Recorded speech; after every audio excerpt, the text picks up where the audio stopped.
മഴ ജോൺസൺ മാഷ് കട്ടൻ ചായ അന്തസ്. അല്ലേ? ഇതൊക്കെ പറയാൻ കൊള്ളാം. ഇതൊക്കെ എപ്പോൾ പറയാൻ കൊള്ളാം? നമ്മൾ വീട്ടിലിരുന്നു കൊണ്ട് പുറത്തേക്ക് നോക്കി ജനലിലൂടെ കാണുന്ന ആ മഴയ്ക്ക് അത് ഭയങ്കര ഭംഗി തന്നെയാണ്. ആ തണുത്ത അന്തരീക്ഷത്തിൽ ചൂട് കട്ടൻ ചായ കുടിച്ച് വെറുതെ ഒരു പരിപ്പ് വടയോ പഴംപൊരിയോ കഴിക്കാൻ അതിന് നല്ല ടേസ്റ്റാണ്. പക്ഷേ എനിക്ക് പറയാനുള്ളത്, നമ്മൾ എന്നും അണിഞ്ഞൊരുങ്ങി പോകുമ്പോൾ വില്ലനായി വന്ന് നമ്മളെ നനച്ചുകൊണ്ട് പോകുന്ന ആ ഒരു മഴ, അവനൊരു വിശ്രുതികാരൻ തന്നെയാണല്ലേ.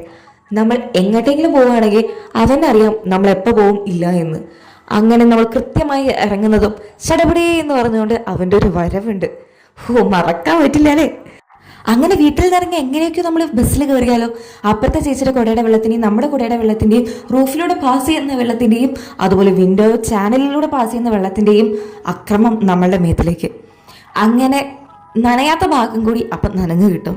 അങ്ങനെ നമ്മൾ ഓഫീസിലെത്തിക്കഴിഞ്ഞാൽ നമ്മൾ വിചാരിക്കും, ഓ കുഴപ്പമില്ല, നമ്മൾ ഓഫീസിലെത്തിയല്ലോ, അല്ലെങ്കിൽ കോളേജിലെത്തിയല്ലോ, അല്ലെങ്കിൽ സ്കൂളിലെത്തിയല്ലോ. പിന്നെ ഈ ചങ്ങായുടെ വരവുണ്ടോ? ഇല്ല. പിന്നെ നല്ല വെണ്മ പോലെ അവിടെ ആകാശത്ത് തെളിഞ്ഞു നിൽക്കുന്നുണ്ടായിരിക്കും. ഒരു തുള്ളി മഴ പോലും ഉണ്ടാവില്ല. പിന്നീട് നമ്മൾ ബ്രേക്കിന് ഇറങ്ങുമ്പോഴായിരിക്കും അടുത്തൊരു വരവ്. ഒരു ഒന്നൊന്നര വരവ് തന്നെയാണേ.